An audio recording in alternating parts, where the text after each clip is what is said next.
Chat GPT বা জেমিনির মতো AI মডেলগুলো তো আমরা সবাই কমবেশি ব্যবহার করি, কিন্তু এদের আসল ক্ষমতাটা কিভাবে বের করে আনা যায়? এর চাবিকাঠিটাই হল প্রম্পট ইঞ্জিনিয়ারিং। তো আজকের এই আলোচনায় আমরা ঠিক এটাই দেখব, কিভাবে সঠিক প্রশ্ন বা নির্দেশ দিয়ে এআইয়ের কাছ থেকে অসাধারণ সব উত্তর পাওয়া সম্ভব।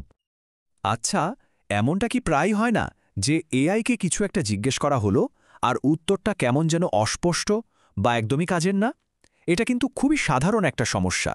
যারা লার্জ ল্যাঙ্গুয়েজ মডেল বা এলএলএম ব্যবহার করেন তারা প্রায় এই অভিজ্ঞতার মুখোমুখি হন। আর এই এলএলএমগুলোই কিন্তু চ্যাট জিপিটি বা জেমিনির মতো এআইয়ের মূল ইঞ্জিন। কিন্তু মজার ব্যাপার কি জানেন, এই সমস্যার জন্য কিন্তু এআই মোটেও দায়ী নয়। সমস্যাটা আসলে আমাদের করা প্রশ্নে, মানে প্রম্পটে। আর এর সমাধানটাই হলো প্রম্পট ইঞ্জিনিয়ারিং। এটাই সেই কৌশল যা এআইয়ের উত্তরের ওপর আমাদেরকে প্রায় সম্পূর্ণ নিয়ন্ত্রণ এনে দেয়। তো চলুন এই বিষয়টাতে আরেকটু গভীরে যাওয়া যাক।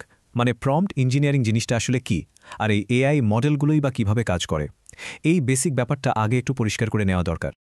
একদম সহজ করে বললে প্রম্পট ইঞ্জিনিয়ারিং আর কিছুই না, এটা হলো এআইকে ঠিকঠাক নির্দেশ দেওয়ার একটা আর্ট বা কৌশল।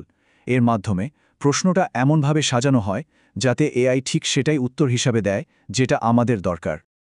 দেখুন, এলএলএম কিভাবে কাজ করে সেটা বুঝতে পারলে পুরো ব্যাপারটা সহজ হয়ে যায়।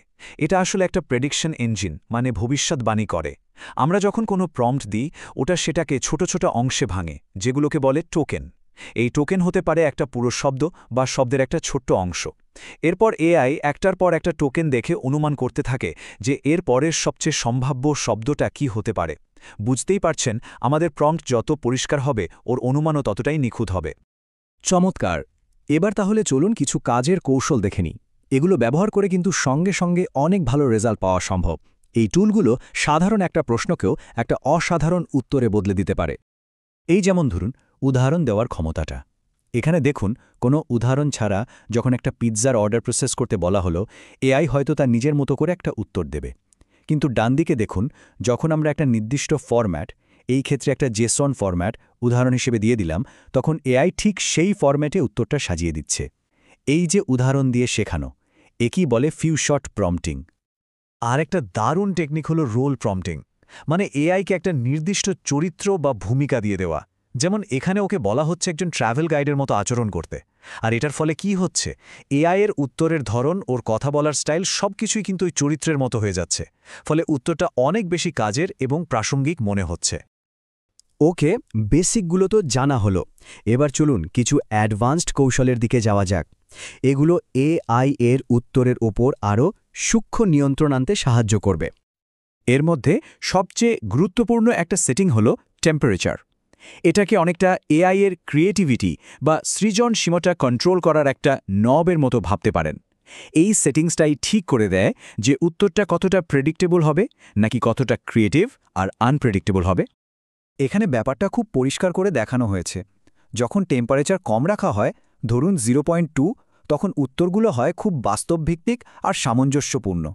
মানে ফ্যাক্টস বা ডেটা নিয়ে কাজ করার জন্য এটা দারুণ। আর অন্যদিকে টেম্পারেচার যখন বাড়িয়ে দেওয়া হয়, যেমন 1.0, তখন এআই হয়ে ওঠে অনেক বেশি সৃজনশীল, অনেক ডাইভার্স আর নতুন নতুন আইডিয়া দিতে পারে। ক্রিয়েটিভ লেখা বা ব্রেনস্টর্মিংয়ের জন্য এটা একেবারে পারফেক্ট। এবার একটা মজার জিনিস দেখুন, ঠিকঠাক নির্দেশ না দিলে একটা এআই কিন্তু সাধারণ যুক্তির ক্ষেত্রেও ভুল করে বসতে পারে। যেমন এই প্রশ্নটা দেখুন, যখন আমার বয়স 3 ছিল, আমার সঙ্গীর বয়স আমার 3 গুণ ছিল। এখন আমার বয়স 20, আমার সঙ্গীর বয়স কত? সোজা প্রশ্ন, তাই না? কিন্তু এআই সরাসরি উত্তর দিল 63, যেটা একেবারেই ভুল। কিন্তু এবার দেখুন ম্যাজিকটা। একই প্রশ্নের শেষে শুধু একটা ছোট লাইন জুড়ে দেওয়া হলো, ধাপে ধাপে চিন্তা করো। আর তাতেই এআই পুরো সমস্যাটা ঠিকঠাকভাবে বিশ্লেষণ করে একদম সঠিক উত্তরটা বের করে ফেলল। 26। এই যে কৌশলটা, একেই বলে চেন অফ থট প্রম্পটিং।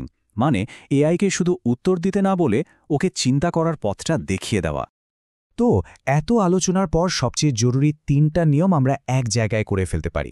এগুলোকে বলতে পারেন প্রম্পটিংয়ের গোল্ডেন রুলস, আর এগুলো মনে রাখাও খুব সোজা। এই 3টা নিয়ম মেনে চললে দেখবেন প্রম্পটের মান অনেক বেড়ে গেছে।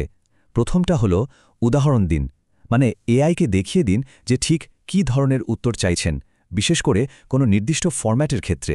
দ্বিতীয়, একদম সুনির্দিষ্ট হন, আউটপুটটা কেমন হবে, লিস্ট হবে নাকি প্যারাগ্রাফ হবে, সেটা পরিষ্কার করে বলে দিন।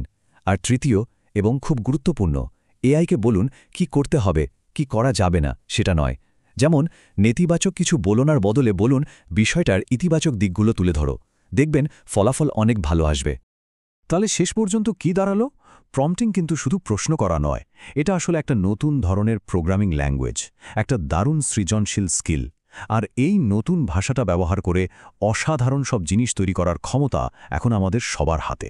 তো ভাবার বিষয় হলো, এই ক্ষমতা দিয়ে নতুন কি তৈরি করা যায়।